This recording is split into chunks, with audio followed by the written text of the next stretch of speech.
Hello, everyone. Welcome to Get the Gist podcast, where we explore the intersection of technology, entrepreneurship, and industry disruption. I'm your host, Ruban Phukan, co founder and CEO of Good Gist, where we provide AI executive assistance for professionals and teams. Today's guest is Chitransh Sahai. Chitransh and I share a very unique common ground. Both have been entrepreneurs multiple times and have got our startup acquired. So, Chitran's journey from starting and scaling a company straight out of engineering college that was later acquired by housing.com to now leading GoComet as a chief business officer and co-founder is a masterclass in resilience, strategic execution, and market disruption. At GoComet, he is transforming global supply chain with AI powered automation. So, this is an industry that is ripe for innovation, yet riddled with inefficiencies. In this conversation, we will break down what it takes to scale AI driven SaaS companies in a complex global market. We'll unpack GoComet's approach to solving high stakes logistics challenges, the realities of building AI first products, and how B2B SaaS companies can achieve both rapid growth and deep enterprise adoption. Chitrans, great to have you on the show.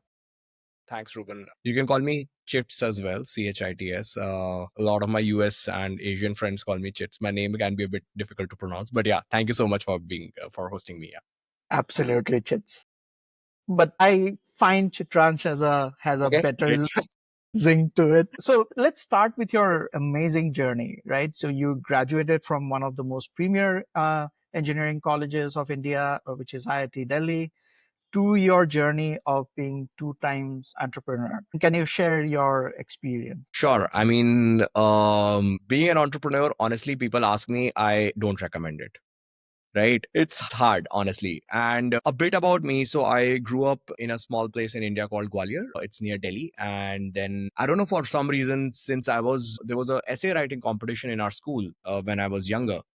And the essay writing was on kind of like a little bit on socialist, communist topics that was out there. That, okay, how can we do this more? How can we do that more? I remember in that essay writing competition, I wrote about Mr. Dhirubhai Ambani, right? And I was always very inspired by, entrepreneurship as a means to do something exciting, as a means to do something, bigger than yourself and really contributing back to the society. As a scientist also, I would have felt the same thing, but I was good, but I was not that good to get a PhD. So the next best thing for me was an entrepreneur, that I will actually become an entrepreneur and, do something which is bigger than myself. And as a person, I was always very spiritually inclined. I practice meditation, do yoga and all that. So for me, there's also a kind of an interest, right? The interest is that, you being an entrepreneur, right? One day, this thing is an idea in your head, right? It's a figment of your imagination, right? There's nothing else to it. But tomorrow, with your work, with obviously luck, a lot of things have to move around. And tomorrow, this is a thing that, gives life and breath to people. It serves livelihood. It serves customers, right? It's almost as good as a living entity.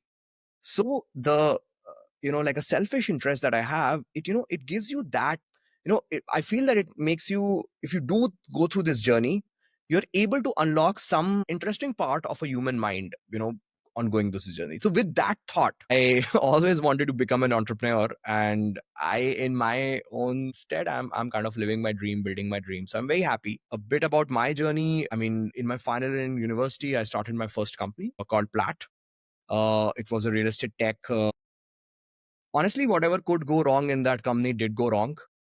We didn't do the right things at the right time. We were raising some money, and after signing the agreements, the investors backed out. Right? It's not correct, and we were too young, didn't have any resources to do anything about it. And one of our investors actually invested in a competitor after looking through all our business plans and all that. So yeah, we, and I was 21, 22 that time, and I was like, I mean, universe, God, like, why are you doing this to me in the beginning of my journey, right? You could have done this to me later, right? And for me, it was not easy. I had a couple of very good job offers, like very solid job offers. And to leave all of that and, sit out of a small flat and, build a business in a space which is not at all sexy, right? That is real estate in India. It was hard. And obviously, like, a lot of personal sacrifices had to be done to do that. We kept we kept on grit, and kept on going, and eventually that company got sold. And in that process, also, I was pitching to everybody under the sun, right? I mean, a person who could even offer me like $1,500 to invest in my company, I would have taken that, right? That kind of pitching, I was like doing like literally cold call level pitching, that every cold call I'll do, just get somebody to do $1,500. And I was meeting all kinds of people in India, right? People who used to meet me at, street side vendors at a tea stall, right? And they'll say, oh, I'll give you 200,000, sorry, $1,500, and I will give you as black, right? All kinds of people I was meeting. But I mean, we then finally found good people who were willing to invest in us. But in that process, acquisition came out, and I was like, yeah, it'll be good to get into housing, and housing was great story, good to learn. So yeah, kind of did that. So yeah. That's a amazing journey, and thanks for sharing that. So, in fact, I mean, some of the things that you mentioned, like resonates so well, right? So, like you have said, that startup is like an idea in your head, and then it becomes a living organism one day, right? So it's almost like giving birth to a child and then see the child grow over time, right? So that's really an amazing journey to be a part of. So now that you have been a second time entrepreneur, right? So how has that journey changed from the first, right? So what were some of the most pivotal learnings from your first entrepreneurial journey that you have carried forward into GoComet and made GoComet a success? We are still driving towards that success because the goalpost keeps shifting, right? But so from my end, after my first exit, and even when I started GoComet, and GoComet, I would also not say one startup, there have been multiple, chasms in between that, you have to kind of do something exciting to jump, right? And the faster you grow, the more those chasms come, right? Right, you have to switch orbits like that. It's like a video game, right? You're jumping stages faster the faster you grow, so you have to update yourself, you have to do everything to just, keep on that trajectory. So when I started GoComet after my first exit, I was honestly very cocky, right? I was making very good money at that point of time, and I was like, hey, what the hell, I've sold a company at very very early age. There were some very very good options at that point of time, and and the thought was that whatever I touch will be gold, right? The first line of code that we create in GoComet, the first product will we create in GoComet, that will sell like hotcakes. That's not what happened, right? And after a few pivots, after a few, couple of, I would say dog years, so we finally found something that works. And also that journey also took some time, to be honest with you. So one of the things that I would say happened to me, in fact, two things. One, I became a more student of the market, right? Instead of thinking of myself as a master of the market, this thinking that, okay, whatever heck I create, it's going to be gold. That is a master of the market thing. And market is bigger than any entrepreneur. That, everybody says that, but I have gone through that, and I know, right, that you have to be a student of the market to really deliver something meaningful. The second thing that happened to me is gratitude, right? Over the last 7 years in building GoComet, right, I have seen entrepreneurs who are sharper than me, who are more hardworking than me, right? It's just that they didn't work because their markets did not work, or they had some issues in the company which were definitely beyond their control. They could not work, right? And that has made me very grateful that there is a big element of, I would say, luck, and universe, God, whatever you say, it plays in your life. Yeah. So you should be you if you realize that, grace, humility, they happen to you, right? So I've become, these two things have been there in my, in my being. They've been a part of it. Earlier I used to talk about these things, but now I am. So I think that personal journey has been good. Second, in terms of my professional aspect, right, there has been growth in terms of learning about people. So when I started GoComet again, right, the initial sales team that I hired, I think worked. Like I had like 10 folks, 10 on 10, I was wrong, right? Why? Because coming from the background that I came from, I used to hire for skill. That, yeah, he's a smart guy. Let's hire him. Oh, he talks really good. Oh, he can do this for the customer. But eventually, the people who have worked out really well in GoComet are the people whose attitude was great, right? Skill they could have developed, right? Mm-hmm. The guy who leads our entire key account management and customer success function was our first employee, and he was a customer success guy, right? Now he's the busiest guy, and I would say he's one of those people, like a co-founder only, right? He's delivered more than a co-founder, I would say, in a company like GoComet. So that journey, I've started to understand that, you need to hire people for attitude instead of just aptitude, and that learning now kind of stays with me, and few more things, but yeah, that's mostly it. So in one answer, you have packed so much of insights, right? And it's very important for entrepreneurs and definitely first time entrepreneurs to really understand the deepness of each one of those aspects that you have covered, right? That yes, you could be building maybe the biggest idea, but if the timing is not right, if the luck is against you, yeah, it's not going to work, right? So luck is a big factor. People play an amazing factor, right? So who do you hire on that? So let's talk about that, right? So in GoComet, what kind of process do you follow to identify those right people that you are hiring today based on the learning that you have built over? So, I mean, we have taken some learnings from companies like Amazon that they have like a 7-step interview. Honestly, we don't have that much time. So we short it out to 3-step interview. Aptitude and skills are actually fairly easy to test out. So we use certain tools, some AI tools to do that, like some tests, some aptitude tests, like for jobs like product, for certain things. Then there is then obviously we go through a case-based question. One of the things that we've also struggled in the past is that even we hire some very sharp people, but their learnability about our space and about our product is lower. The reason is that it's a tricky space to understand, right? Not everybody who's really, really good in, let's say, real estate can be really good in international shipping and can understand logistics like the back of their hand. It's not that simple, right? Our space is a bit more tacit, I would say. Mm-hmm. So that's where a lot of work to understand how the learnability of the person would be. That is a second step process. The third step is understanding their attitude. Like, for example, what is their key driver in in their career, right? What are they looking for? Are they looking to build a legacy? Like, are they looking to build a big kingdom? Mm-hmm. Are they, what is their, what impacts their ego, right? You have to understand a lot of, I would say, second level aspects of a person's psyche to make a decision on that. So we basically take this 3 steps. One is skill, second is learnability, and third is their emotional aspect and attitude, to basically make a choice whether they fit or not. Really great points on that. So let's now focus more on GoComet and your business, right? So what's the problem that you are solving and why is it a big problem in that industry? And how do you solve? Sure. So we are in the space of international freight logistics, export import related logistics. So, Ruben, like the container movements, heavy sized air cargo movements that you have seen in this world, we are the software that runs behind them, right? That's the business. That's the space.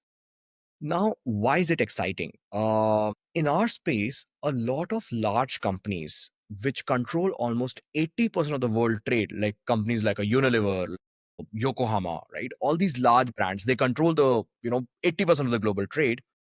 They, at the core of it, they don't have the systems digitized to ship.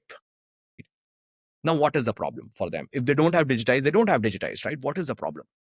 The problem is, um, let me give you an example. Let's say a cargo goes from, let's say, India to US. Let's say it's going from Mumbai to Long Beach.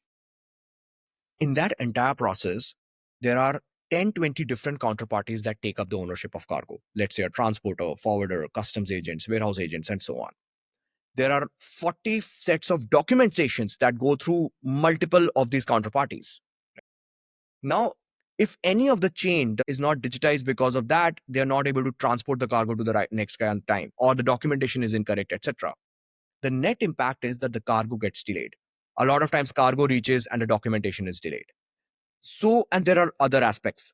So the main crux of everything is the lead time equation, right? That if I am not able to move this lead time on time, that means I'm not able to move from Mumbai to this point on time, I will not able to reach the other side on time. Now, what is the impact of this? Different companies have different impacts. Let's say something that impacts consumers the most, which is FMCG businesses like your milk powder, right? Like your pharmaceuticals, right? Every product has a limited shelf life to it. Let's say, for example, paracetamol is on the shelf for, let's say, a year or maybe 6 months. A milk powder is on the shelf for 3 months. Now, if I am taking, instead of 70 days, 90 days to ship, that extra 20 days is deducted from the net shelf life of the product. That means at the time it comes on the shelf to the time it gets expired. Nobody purchases products which are near to the shelf life or near to the expiry. They are, discarded. So that impacts the sale value. And more than that, there is an impact on the environment as well, that, you've done all this and you're not able to sell those products, right? Some business. So this is most consumer centric businesses, right? The businesses which are more B2B, like for example, commodities, right? I'm selling wheat, I'm selling coal, right? The I get paid once my cargo reaches at that point of time. If it is reaching 2 months later or 1 month later, I get paid 1 month or 2 months later. That means my borrowing costs are higher, my inventory costs are higher, right? And my entire cash flow is basically worse, right? So all of these things impact. So the lead time equation is something that we critically solve for the enterprises that we work with, and primarily the lead time because of predictions and probably because of issues between two counterparties not talking to each other on time. So basically maintaining that digital chain. That's what GoComet does. That's really phenomenal because, yes, the whole supply chain logistics, people only see that, yeah, they have received the delivery, right? But they don't understand the whole complexity that goes behind that, right? So now you are a AI first company, right? So, or you use AI in logistics, and Yeah. where the hardest part, right? So for you to embed AI into a real world supply chain operations, and what problems is AI solving for you in this space? A lot, right? So let me give you one real example, right? Again, when you're shipping something, and this is for every enterprise under the sun, different sets of documents come from different sets of systems. Some are forwarder systems, some are shipping line systems, some government systems, some their own internal systems. And the problem is that two documents don't really, despite meaning the same thing, they don't really talk to each other. For example, in one document you've written, for example, terminal handling charge. Some document you've written port handling charge. Some document you've written labor handling charge. Because there is no standardization of terms, there's no standardization of documents in our industry, right? And further complexity is a lot of those documents are literally just fed by a dude sitting at some system, right? So a lot of times they don't really talk the same language. They're not, the structures are not same. Now, a lot of issues are the cargo has reached, but the documentation is missing. Documentation is incorrect, not matching. So that is the application of AI, that, GoComet can analyze these 2, 3 sets of documents, extract data, and match them in real time. So that is one real case, and that has saved customers like almost like 25 to 40% lead times, which could have issues and which could have led to increasing lead times to my first point because of this part. Second, and it's not that simple, right? Because you have to create some sort of a general logic which can understand what all shipping terms means, right? So and this has not happened overnight, right? Over the last 5 years since we have started to invest and work on this, GoComet now works can understand all these terms, can work like a proxy shipping guy, right? It can speak the language, it can understand the language. So that intelligence we have developed by ourselves over time, right? So that was hard. Second part of AI is more predictive. that, okay, if Ruban, do you take this vessel on this trade lane? Or Ruban, do you take this route? Ruban, do you go via Red Sea or do you go via Cape of Good Hope, depending on the Israel crisis, right? So all of these decisions have to be again backed by data, and the data which is AI, but there's a lot of anecdotal aspect to it, right? What is happening at the Red Sea right now? What is happening between Russia and Ukraine right now? So a lot of, I would say, anecdotal, real-time data has to be synthesized into insights and given to you so that you can make a better decision. So this is another part of AI that we use quite actively. So yep, that's these are two things. We are building a few more exciting things in terms of global risks and so on, which I think we'll be unveiling in the next month. That's great to hear about the different applications. And also, it's interesting that you mentioned about global risk because that is what I was coming to next, right? That you operate in an industry which is not just impacted by nature, like weather and things like that, but it can be like 101 different things, right? You have mentioned geopolitical issues, right? And also like black swan events like the pandemic, right? So which nobody could have like even forecasted in that, right? So how do you design a system that can minimize the impact, right? So of course you cannot say that yeah there won't be any disruption. There will be, right? So when things happen in an unpredictable way, right? So but how do you mitigate those kind of challenges for your clients? So great point. So I'll tell you my answer that would have been on this question before 2022 and what it is now, right? Before 2022, I would have answered, oh, yes, we can anticipate a few things, we can execution base anticipate a few things, and so on. But after 2022, generative AI has come into our life, right? And that has changed a few things. Taking one step back to your point, right? Yes, there is a constant political issue in our space. There are, as we speak, US is posting tariffs on a lot of countries. The impact of this tariff is felt across the world. Do you know how? So basically, if let's say US imposes a big tariff on certain commodities on China, right? Anticipation of that tariffs happens 2 to 3 months back, right?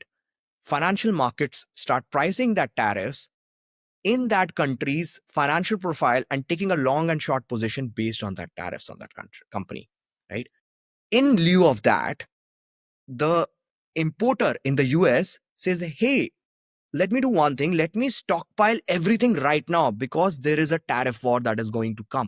Thanks, Chitransh, for joining me today. We have uncovered a lot of great insights from you, and we look forward to having you back again in the future. So, for all our audience, feel free to connect with Chitransh Sahai on LinkedIn and check out his company, GoComet. They are doing really some very, very interesting and disruptive things in the whole logistics space. And then we would look forward to having you back in the next episode. Thank you, everyone.